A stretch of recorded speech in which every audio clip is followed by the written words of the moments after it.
মা লক্ষ্মী, মা সরস্বতী, মা চণ্ডী, তাহলে তোর মায়ের কথা বলছে শোনে। আমি যে মায়ের পুজো করছি ত্রিনয়নী,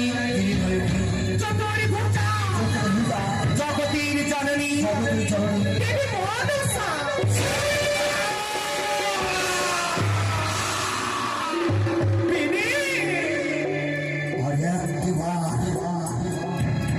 একটিবার ওই নাম ছাড়া উচ্চারণ করলে যে মধ্যে তুমি উচ্চারণ করছো সরি করা মনে হয় যে টেনে ছিঁড়ে ফেলে দেবো তোমার।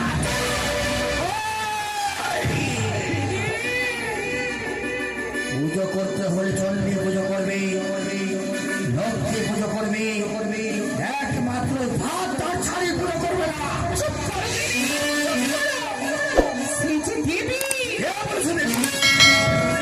সবাই বলে সে দেবী, সবাই বলে রাজশ্রী চাষি ডাইনি কোথায়। আমি তোমার তুমি চরণ ধরে বলছি বেনে, তুমি আমার মায়ের পুজো বন্ধ করতে বলি।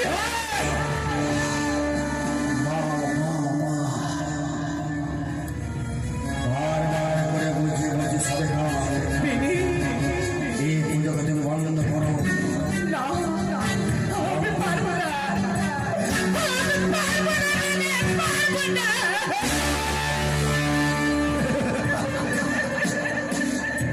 সরি গো, আমি 12 বছর পূর্ণ হতে এখনো 2 বছর বাকি ছিল, তাই না? আমি চলে এসেছি, তাই না সরকার? 10 বছর ছিল বাণিজ্য, তাই তোমার সঙ্গে রহস্য করছিলাম। বিনি, হ্যাঁ গো, হ্যাঁ, তুমি আরেকবার বলো, আমার সাথে কি করছিলে? রহস্য করছিলাম। সত্যি বলছো বিনি? হ্যাঁ গো, হ্যাঁ। আমার মনে হচ্ছে এতক্ষণ আমি দেহে প্রাণ ফিরে পেয়েছি। সরিকা, তবে তুমি আমার সাথে মায়ের পুজো করবে? আমার বেনি যদি পুজো করতে পারে তাহলে আমি কেন পুজো করবো না? দেব তোমার মায়ের পুজো। আমিও বড় অবাক হয়েছি, আমার বেনে তো অমর নয়, আমার বেনে তো ভগবান ভালোবাসে। বিনি, এই না পুষ্প। তোমার মায়ের পুজো দিলাম খন্ড প্রয়োজন নেই। তোমার মায়ের পুজো দিতে তো খন্ড বলি, আমি তোমার মায়ের পুজো দেবো।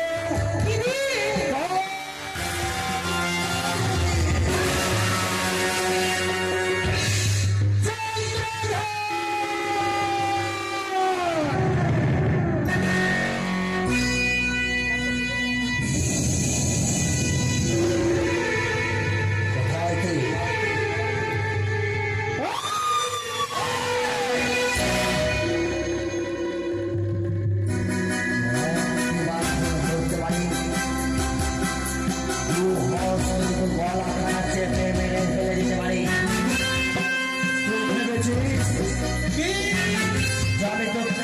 বাণিজ্য করতে গেছি বলে গোপাল মন্দিরে পুজো হবে তোর পুজো করলে হবে না।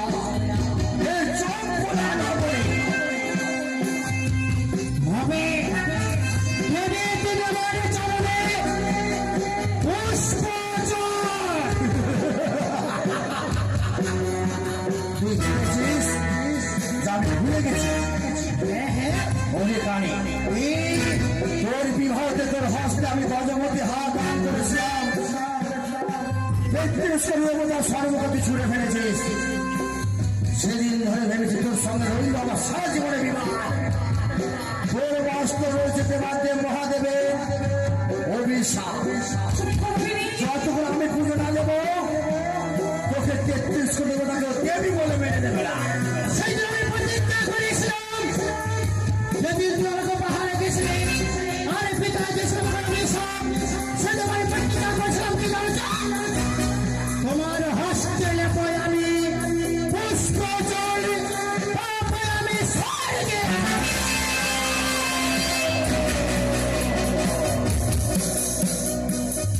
একটি মাত্র ধরতে পারি আমি ছিঁড়ে ফেলে দেবো। তখন পারবে না চাঁদি ধরতে পারে। কেন তুই ছায়া রূপে বিরাজ করছিস? তুই ছায়া রূপে না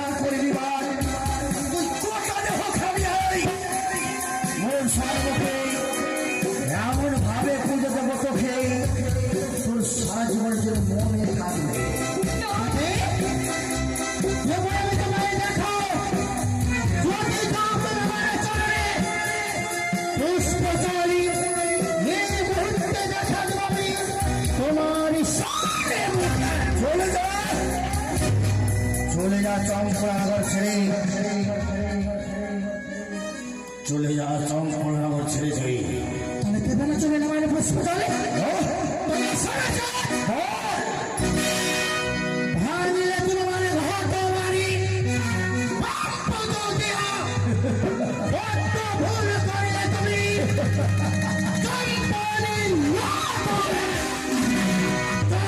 নগর যাই ক্ষয়ক্ষতি হবে, একমাত্র দায় থাকবে চম্পানি নগরের কিছুই করতে পারবে না তুই পর্যন্ত পাগল হয়ে গেছিস। দেবাদেব মহাদেবের মহাজ্ঞান মন্ত্র রয়েছে আমার কাছে, তুই যখনই ক্ষতি করবি আমার মহাজ্ঞান মন্ত্র দ্বারা দেবীকে করে দেবো। ও হে সাদা গো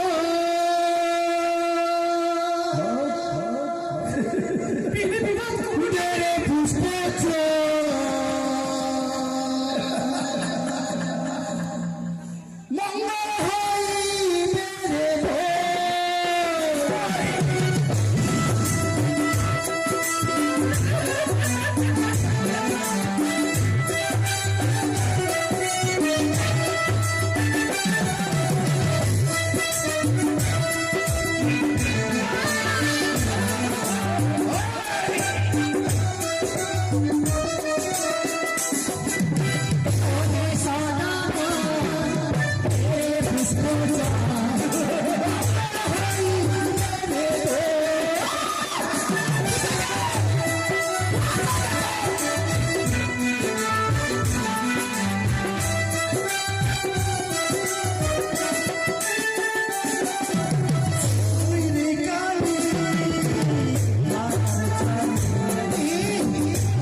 মায়ের প্রয়োজন নেই, চলে যা চম্পল আছে।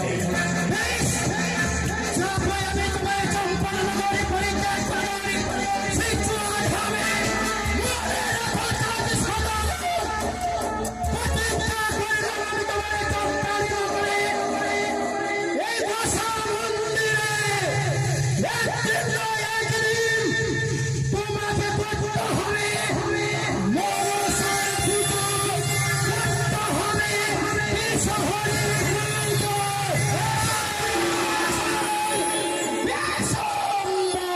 আমরা কঠোর প্রতিজ্ঞা করিলাম মনসা বিদ্বেষী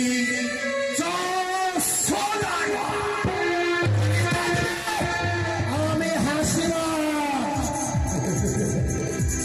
সবিতা তুমি আমার প্রিয় তোমার, এ তুমি কি করবে? কেন মায়ের পুজো দিলাম? ছি, ছি, ছি। তুমি হয়তো জানো না, আমি জয়ের ছেলে, তোমাকে নিয়ে জয় বৌমাকে নিয়ে সুখে সংসারী করছি। আজ থেকে জয় সংসারী করবে, সর্বনাশ করবে আমাদের। সবিতা এবারে মহাদেবের মহাজ্ঞান মাত্র রয়েছে আমার কাছে।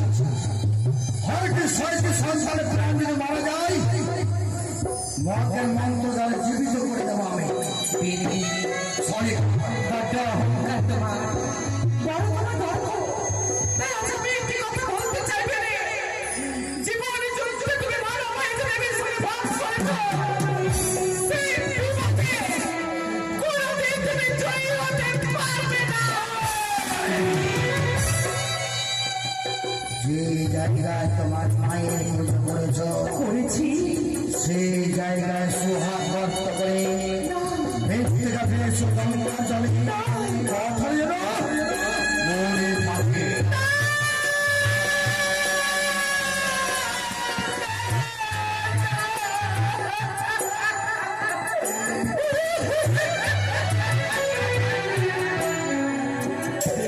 বলে দাও মা, বলে দাও আমি কি করবো?